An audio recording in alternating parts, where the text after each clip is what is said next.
ஆத்ம நமஸ்காரம்.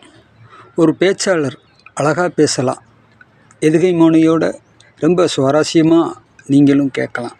ஆனால் அதில் உண்மைத்தன்மையும் உயிர்த்தன்மையும் இருக்காதுன்றதை நீங்கள் புரிஞ்சுக்கிடணும்.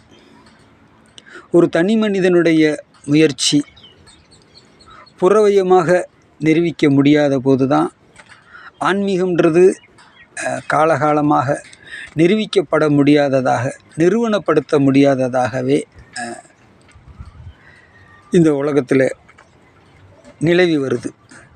உலக சாந்தின்னு நம்ம சாமி பல இடங்களில் குறிப்பிடுறாங்க. அந்த உலக சாந்தியை நம்ம உலகம் முழுவதும் நிறுவனம் அப்படின்னா பெரும்பான்மையாக அந்த சுயமாக முயற்சி பண்ணக்கூடியவங்களுடைய எண்ணிக்கை பெரும்பான்மையாக என்னைக்கு வருதோ அன்னைக்கு தான் இந்த உலக சாந்தின்றதை நம்மளால் நிறுவ முடியும்.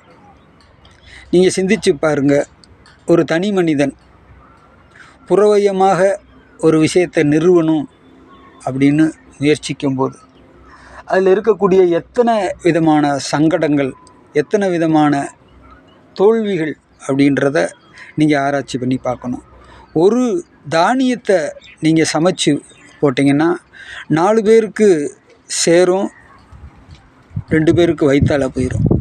ஒரு தானியத்தினுடைய தன்மையே இப்படி இருக்கும்போது பலவிதமான மனிதர்களுக்குள்ள ஒரு விதையை போட்டு அதை ஒரே மாதிரி சமைச்சு எடுக்கணும், சக்ஸஸ் பண்ணணும் அப்படின்னா அவனுடைய தன்மை வெவ்வேறாக, ஒவ்வொரு மனிதனுடைய தன்மையும் ஒவ்வொரு மாற்றத்துக்குரியதாகவும் இருக்குது. இந்த ஒட்டுமொத்த தன்மையும் ஒரே தன்மைக்குள்ளே கொண்டு வருவதற்காக பாடுபடும் போது நிறுவப்பட முடியாமலும் நிரூபிக்கப்பட முடியாமலும் இந்த அவஸ்தைகள் நம்மளுக்கு தொடர்ந்து போய்கிட்டே இருக்கு. அதுக்காக இந்த உலக சாந்தியை நம்மளால் நிறுவ முடியாது அப்படின்றது இல்லை. ஏன்னா சத்தியமும் நித்தியமும் எப்பொழுதும் அது தனித்துவமானது, அது உள்முகமானது.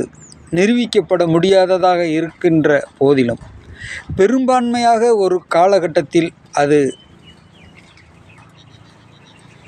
தலைத்து ஓங்கும் பொழுது கண்டிப்பாக எல்லா மனிதர்களும் அதை ஒத்துக்கொள்ளுகின்ற காலம் வெகு தூரத்தில் இல்லை. அதை சித்தவித்தை கண்டிப்பாக நிரூபித்து காட்டும் என்பதில் எனக்கு சிறிதளவும் ஐயமில்லை. ஆத்ம நமஸ்காரம்.